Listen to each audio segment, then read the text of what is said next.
Marvel Avengers is the newest game from the creators of the Tomb Raider reboot, Crystal Dynamics, and published by Square Enix. The game has been teased and in development since 2012, and when we have great superhero games like Rocksteady's Arkham series and Insomniac's Spider-Man, is it the team-up game we all expected it to be? Marvel Avengers is an action game that lets you take control of your favorite Marvel heroes. You can play this game in either solo or 4-player. The main campaign, however, can only be played in single-player, which sees you play as specific characters throughout 10 hours of missions. This is a tad bit disappointing, but it's understandable as the devs wanted to make it into a much more focused experience. The story takes place on Avengers A-Day, where selected Avengers superfans are invited onto the helicarrier to meet their heroes.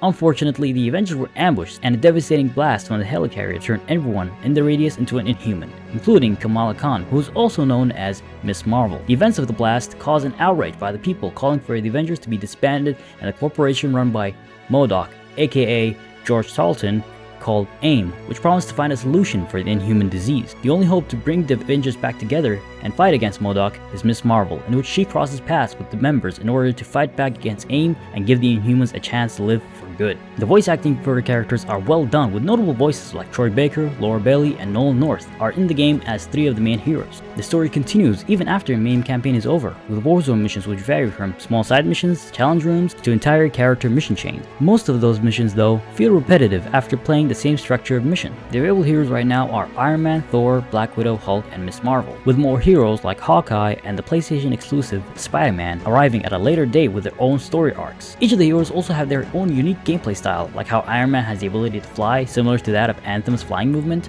and with Hulk being a more brute force, dealing with large amounts of enemies at one time. The gameplay is very simple, with light attacks and heavy attacks, with the shoulder buttons being used for the hero's abilities and either a blocking and countering ability or a supercharge ability. The game is not open world, but there are open levels that can be big or small as you travel all around the world. When you're playing, you will level up your characters and also earn gear that is either dropped from enemies or from missions. The gear is the only way you can power up your heroes, and it depends on the rarity of the items and what buffs they have that might help you out during missions, like cryo resistance or fire resistance buff. The only way to change how a character looks is through cosmetic, by either buying them from a vendor or earning them through each of the character's card, which is similar to the battle pass system to many multiplayer games. You can also purchase special gear, as well as collect assignments and raid missions from faction vendors, where the more you complete them, the more faction level you gain, similar to that of Destiny's system. In fact, the whole UI is very similar to that of Destiny, which brings me into the negatives of this game. The side missions and endgame content can be very repetitive after some time, especially when you want to earn high level gear. There are big performance issues where the game dips into the low 20s, even on the PS4 Pro's high performance mode. I haven't played the full game on PC, but I have played the open beta and I've noticed unoptimizations, and I do hope that Crystal Dynamics optimizes the game on all platforms. Overall, Marvel Avengers is a fun co-op action game that is better with more players than just a solo adventure, but doesn't deliver on what other comic book hero games have done in order to raise the bar, and that is why I'm giving Marvel Avengers a 7 out of 10.